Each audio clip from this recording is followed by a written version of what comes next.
What happens when a mother loses the last piece of her husband's memory at the hands of her own son? This is the story of Margaret, a 68-year-old widow who had nothing left in this world except a small garden in her backyard. That garden wasn't just soil and vegetables, it was her therapy, her hope, her dead husband's final gift. But when her son destroyed it just to impress his rich in-laws, something inside Margaret died that day.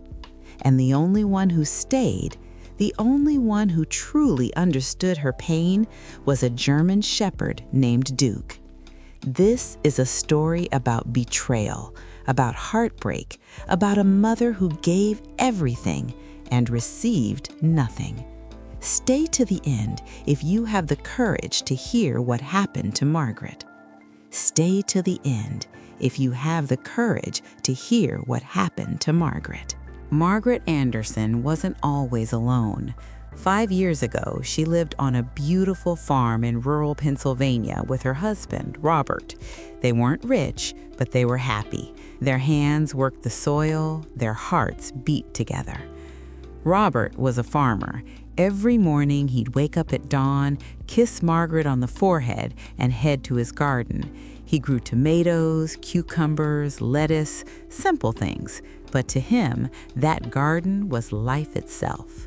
And beside him, always, was Duke, a loyal German shepherd. Robert had rescued Duke as a puppy, and from that day on, Duke never left his side. Margaret would bring them lemonade in the afternoons, the three of them working together, laughing together. But then, cancer came. It started small, a cough, then fatigue, then the diagnosis, stage 4 lung cancer.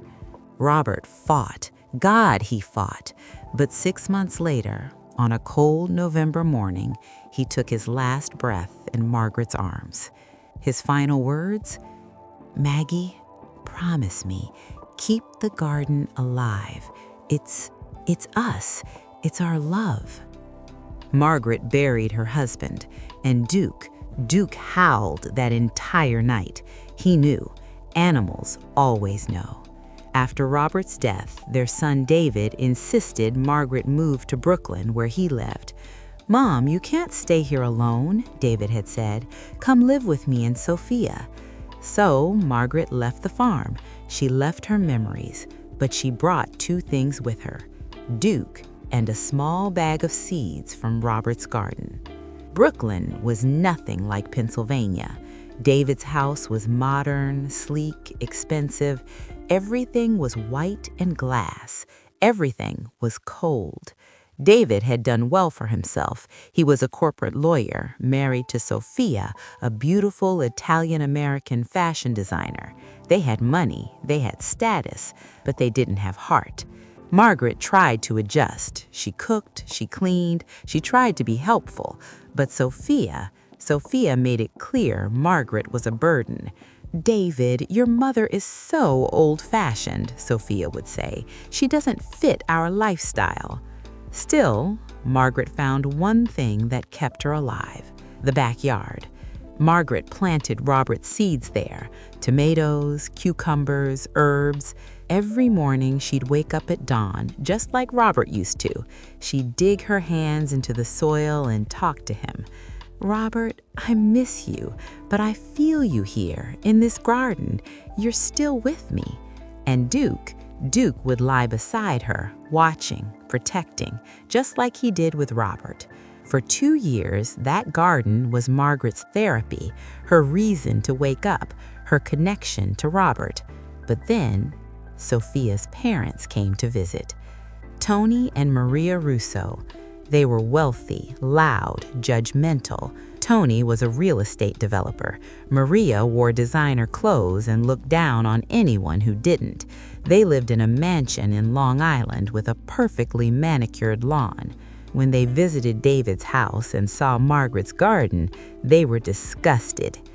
"David, what is this? Are you running a farm in Brooklyn? This looks so low class." Son, you're a partner at a law firm. Image matters. This doesn't look good. Sophia was embarrassed. David felt pressured. David, my parents are right. Margaret's garden is making us look bad. The neighbors probably think we're hillbillies. Sophia, it's just vegetables. It makes her happy. Happy? David, my father can bring you a $2 million client, but not if our house looks like this. You need to choose your mother's hobby or our future. David was weak. He always had been. He went to his mother that evening. Margaret was in the garden, watering her tomatoes. Duke lay beside her in the evening sun. Mom, we need to talk. Oh, David, come look. The tomatoes are finally ripe, just like your father used to grow them. Mom, that's what I want to talk about. The garden. It needs to go. Go? What do you mean? I mean, you need to remove it, all of it. Tony and Maria think it looks bad, and honestly, Mom, it does. This is Brooklyn, not some farm. David, this is all I have left of your father. These are his seeds. This is his memory. Dad's been dead for 5 years, Mom. You need to move on. This is embarrassing us. Embarrassing?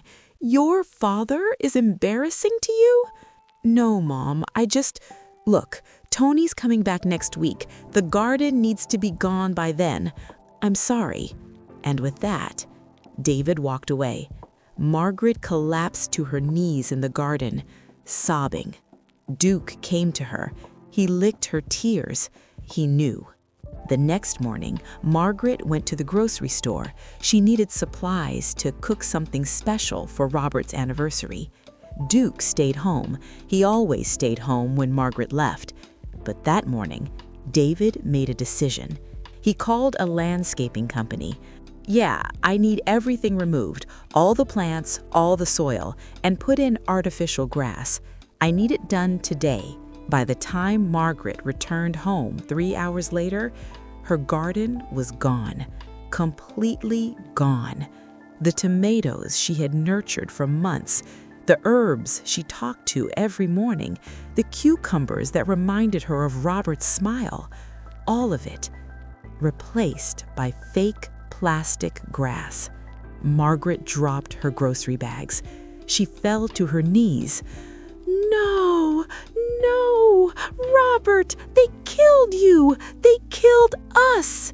Duke ran to her. He started digging frantically at the fake grass, as if trying to bring the garden back. But it was gone. Forever.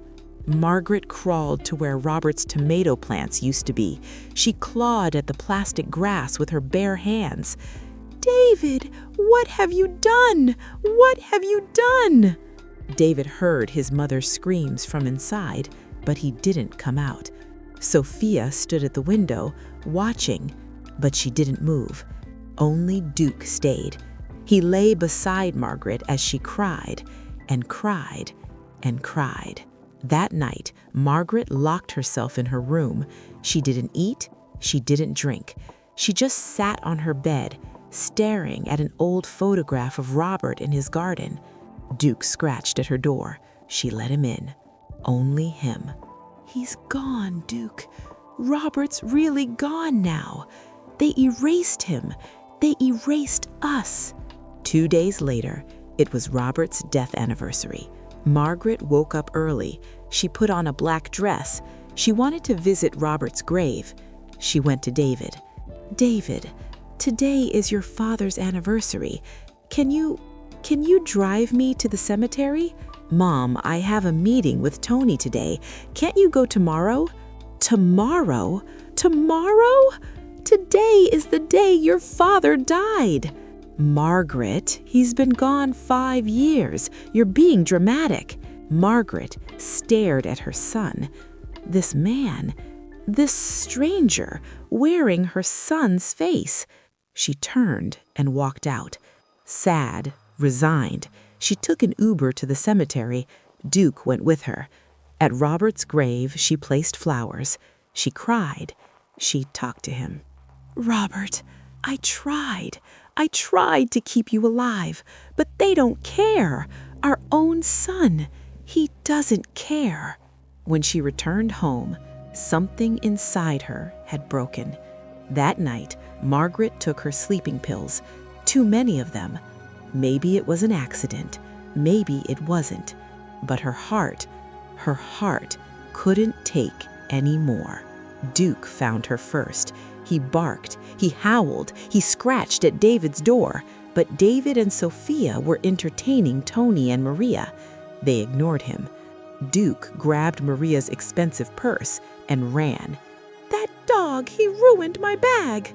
They chased him. Duke led them to Margaret's room. The door was locked. David broke it down.